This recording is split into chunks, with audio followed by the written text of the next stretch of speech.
Today, Apple has announced the all-new watchOS 27, iOS 27, all the new software updates that are coming this fall. We get to hear about them early on, and developers get to start testing them now. Today, I'm going to share the biggest updates, things they did not mention in the press conference, because I screenshotted this massive screen with all this text. There's some really cool information that's coming out to the new watch, health, fitness updates. I'm very excited. Let's get into it. Now, the biggest one is Siri AI, which we went from Siri to Apple Intelligence to now Siri AI. Let's just call it Siri.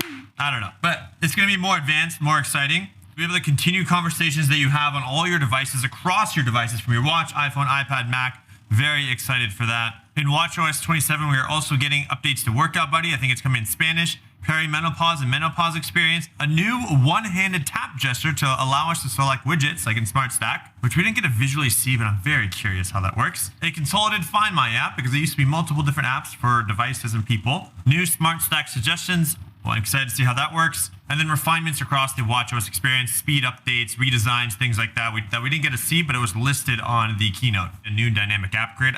We didn't also get to see what this visually looks like, but I'm excited. With the new update, you're going to be able to press the digital crown and get a new dynamic app grid in watchOS 27. And that'll have an icon for the 5 Siri suggested apps, which will be your most used and recently used Apple Watch apps. So it'll make it easier to select apps on your watch.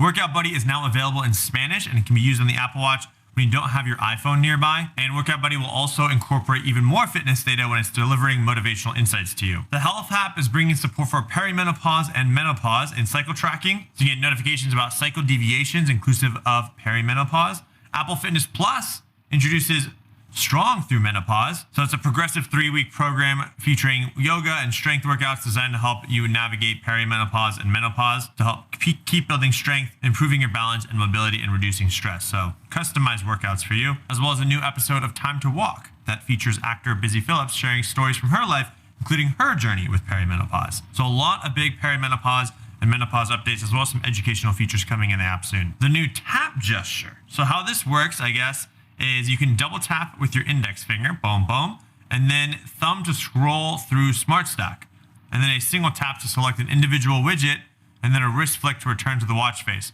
all using one hand. So this lets you maneuver through the watch using one hand. Very excited to see these. We just keep getting new, and I'm a big fan of wrist flick to push away stuff, double tap to get through things. So I'm excited to add a third one. And then if you ever use Find My like I have, there's Find Devices, Find Items, and Find People. That's 3 different apps for one app on your iPhone, which is the Find My app. They're all merging into one on Apple Watch. Thank you. New Smart Stack widget suggestions will be available, and they're going to show up when they're relevant to you, like your parked car suggestions from Apple Maps, a birthday message to send in your close contacts, a reminder to put your Apple Watch in theater mode when you're at a concert venue or movie theater. I've been watching more movies recently, so that'll be very helpful because sometimes I forget to do that. This one's huge. New distance calculations during treadmill workouts. So running or walking should be more accurate because of these new machine learning algorithms. I still would love to see what Garmin has, where you can update the distance after your workout on a treadmill. But I'm very, very curious to test out these new distance calculations that happen during treadmill workouts. Like, is it going to be more accurate? Because this is a big one that people get upset about on all watches. In the wallet on watchOS, you'll be able to pin transit cards and view your balance right on your wrist.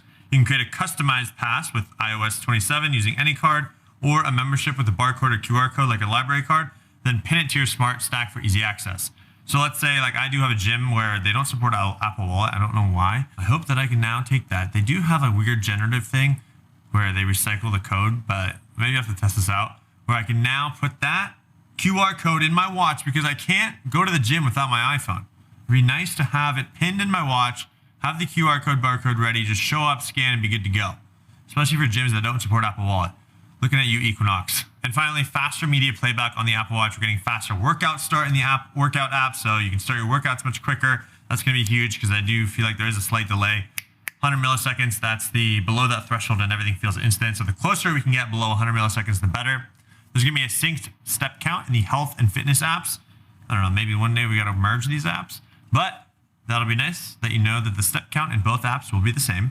There'll be more accurate route maps in the fitness app after your workouts, and more refinements in the watchOS experience. I think some redesign to the settings app. I found this image on the keynote where there's a whole bunch of things, and if you zoom in, you can see more accurate step tracking on Apple Watch. Excited to test that. Sort by completed Fitness Plus workouts. Ooh, live activity for precision finding with friends. I do track my friends all the time. Better battery efficiency on the Apple Watch. Like, how much more battery life are we going to get? Faster data updates in the Health app. Guest key in watchOS. Improved Wi-Fi connectivity in watchOS. Perimenopause and menopause education in the health app. Dual camera and FaceTime, that'll be cool. Switch between 2 iPhone devices on the same phone number. I'm actually excited to use that because I have 2 phones almost always. Full resolution photo and videos in iCloud shared albums. Big one, as a content creator, we never use those because you'd lose resolution. More accurate route maps and fitness app after workouts. Exciting. 70% faster airdrop transfers. That's going to be huge because I'm always dropping photos and videos to my Mac. Faster workout start and workout app. Tap gesture on the Apple Watch. GymKit on iPhone and AirPods Pro 3. Okay, this is huge. We have GymKit on the watch where you can tap your watch, connects to the treadmill. If I don't need a watch, I can bring my phone to the gym, tap my phone to my treadmill, use my AirPods as a heart rate monitor, see my heart rate on the treadmill, get all my distance pacing data exactly as it is from the treadmill to my phone. No need for an Apple Watch. That's big. That's really big. I'm very excited for that. But I'm not excited that some Equinox gyms turned off GymKit on their Woodway treadmills. So Equinox, that's 2 minus points for you. Improved distance accuracy during treadmill workouts. Obviously not using GymKit in that scenario. Faster media playback in watchOS. More efficient water detection on Apple Watch. Updated hourly and 10-day views in weather. That's a big one. I always check the weather for running and workouts, so I love having a 10-day weather so I can play in my workouts. I love this one. More seamless transition between Wi-Fi and cellular networks. This is huge because I'm always dropping off when I'm leaving the house on FaceTime, things like that. Redesigned settings in the Apple Watch app. Curious to see what that looks like. Support for time zone changes in sleep. I travel a lot, so let's see how that works. Because right now it'll just show, hey, you went to bed at like 7 a.m.